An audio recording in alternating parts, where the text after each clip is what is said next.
Hi everyone, this is Ganesh. Welcome back to our channel Mr. Ganesh Informative.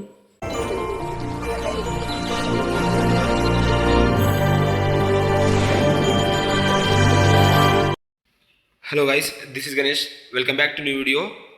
So present వీడియోలో వచ్చేసి friends, so ఈ GDS application form అనేది ఎలా download చేసుకోవాలి మన మొబైల్లో అనే దాని గురించి క్లారిటీగా చెప్తాను. సో ఎందుకంటే చాలామంది కామెంట్ పెట్టడం జరిగింది. సో బ్రదర్, మన మొబైల్లో అప్లికేషన్ ఫామ్ అనేది సబ్మిట్ అయిన తర్వాత డౌన్లోడ్ ఎలా చేసుకోవాలి లేదా ప్రింట్ ఎలా తీసుకోవాలని చాలామంది చాలా రకాలుగా కామెంట్ చేయడం జరిగింది.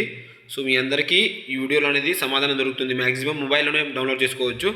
సో ఒకవేళ మీరు ఆన్లైన్ షాప్లో అప్లికేషన్ చేసి ఉన్నా కదా, లేదా మీ మొబైల్లోనే అప్లికేషన్ చేసుకొని మీరు అప్లికేషన్ ఫామ్ డౌన్లోడ్ చేసుకోకపోతే సో ఎలా డౌన్లోడ్ చేసుకోవాలనే దాని గురించి నేను వీడియోలో క్లారిటీగా ఎక్స్ప్లెయిన్ చేస్తాను. సో మీరు మాత్రం వీడియోని స్కిప్ చేయకుండా లాస్ట్ వరకు చూడండి, అప్పుడే మీకు అర్థమవుతుంది. ఇంకా కానీ ఈ వీడియోని మీరు లైక్ చేయకపోతే లైక్ చేసుకోండి ఫ్రెండ్స్. ఇంకా ఈ వీడియో మీ ఫ్రెండ్స్కి ఎవరైతే యూస్ఫుల్ అనిపిస్తుందో మీ ఫ్రెండ్స్కి షేర్ చేయండి. ఇంకా మన ఛానల్ని మీరు సబ్స్క్రైబ్ చేసుకోకపోతే ఫ్రెండ్స్ ప్లీజ్ సబ్స్క్రైబ్ చేసుకొని పక్కన ఉన్న బెల్ ఐకాన్ ఆల్లో పెట్టుకోండి. సో ప్రజెంట్ ఇప్పుడు వీడియోలోకి వెళ్తే, సో మీ మొబైల్లో క్రోమ్ ఓపెన్ చేసుకోండి. క్రోమ్లో అఫీషియల్ వెబ్సైట్కి వెళ్ళండి. సో ఈ అఫీషియల్ లింక్ వచ్చేసి కింద వీడియో యొక్క డిస్క్రిప్షన్లో ఇచ్చాను. సో ఆ లింక్ని క్లిక్ చేశారంటే డైరెక్ట్ ఈ వెబ్సైట్కి వచ్చేస్తారు మీరు. సో ఈ వెబ్సైట్కి వచ్చిన తర్వాత సో ఇది వచ్చేసి జీడిఎస్ ఆన్లైన్ ఎంగేజ్మెంట్, అంటే జీడిఎస్ గురించి ప్రతి ఒక్క అప్డేట్ అనేది ఇందులో ఇస్తుంటారు. సో ఇది అందరికీ తెలిసిందే. సో మనం ఇక్కడ ఇప్పుడు అప్లికేషన్ అనేది మనం సబ్మిట్ అయిన తర్వాత ఎలా డౌన్లోడ్ చేసుకోవాలంటే, ఇక్కడ అప్లై ఆన్లైన్ క్లిక్ చేసి అప్లైని క్లిక్ చేయండి. క్లిక్ చేసిన తర్వాత ఇక్కడ పైన మనకు ఇలా కనబడుతుంటుంది, ఇక్కడ చూసుకోవచ్చు. If you have already applied, if you know the status అని క్లిక్ చేసి దాన్ని క్లిక్ చేయండి. ఓకేనా, దాన్ని క్లిక్ చేయగానే సో ఇలా మీ రిజిస్ట్రేషన్ నెంబర్ అడుగుతుంది. సో మీరు మీ అప్లికేషన్ ఫామ్ యొక్క రిజిస్ట్రేషన్ నెంబర్ ఉంటుంది కదా, సో ఆ రిజిస్ట్రేషన్ నెంబర్ ఇక్కడ ఇవ్వాల్సి ఉంటుంది. ఇచ్చిన తర్వాత కింద సబ్మిట్ బటన్ని క్లిక్ చేసేయండి.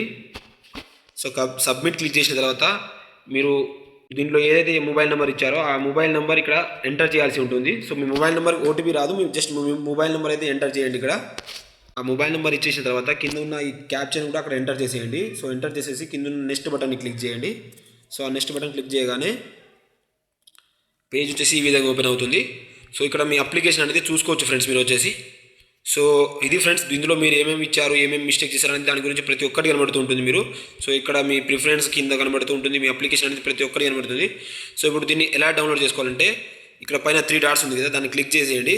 క్లిక్ చేయగానే మీకు ఇక్కడ కనబడుతుంది కదా ఫ్రెండ్స్, ఈ యారో మార్క్ వచ్చేసి డౌన్లోడ్ ఆప్షన్ వచ్చేసి దీన్ని క్లిక్ చేయండి మీరు. ఓకేనా, సో దాన్ని క్లిక్ చేయగానే డౌన్లోడ్ ఆగినని వస్తుంది. సో దాన్ని క్లిక్ చేయండి. మీరు మీ డౌన్లోడ్స్లో వెళ్ళండి ఒకసారి. సో మీ డౌన్లోడ్స్లో వెళ్తే సో ఇలా మీ డౌన్లోడ్స్ రాగానే ఇక్కడ అప్లికేషన్ ప్రింట్ అని ఉంటుంది, దాన్ని క్లిక్ చేసుకోండి. సో మీ అప్లికేషన్ ప్రింట్ అనేది డౌన్లోడ్ అయిపోతుంది. సో ఇలా మీ ఫ్రెండ్స్ మీ మొబైల్లోనే మీ అప్లికేషన్ అనేది డౌన్లోడ్ చేసుకోవచ్చు. సో ఎవరికైతే ఇంకా డౌన్లోడ్ కావడం లేదో సో మీరు మన టెలిగ్రామ్లో లేదా మన ఇన్స్టాగ్రామ్లో పర్సనల్గా మెసేజ్ చేయండి. సో మీ రిజిస్ట్రేషన్ నెంబర్ ఇచ్చి మొబైల్ నెంబర్ ఇస్తే నేను పర్సనల్గా డౌన్లోడ్ చేసి మీకు సెండ్ చేయడం జరుగుతుంది. సో ఇంకా ఇలాంటి జీడిఎస్ కానీ పోస్ట్ ఆఫీస్ గురించి జెన్యూన్ ఇన్ఫర్మేషన్ కోసం మన ఛానల్ని సబ్స్క్రైబ్ చేసుకోండి ఫ్రెండ్స్. సో మన ఛానల్ వచ్చేసి జెన్యూన్ ఇన్ఫర్మేషన్ సర్టెన్ టైం అనేది ఇవ్వడం జరుగుతుంది. సో ఈ వీడియో కానీ మీకు నచ్చినట్లయితే లైక్ చేసుకోండి. ఇంకా మన ఛానల్ని సబ్స్క్రైబ్ చేసుకోకపోతే సబ్స్క్రైబ్ చేసుకోండి ఫ్రెండ్స్. Thank you. జై హింద్.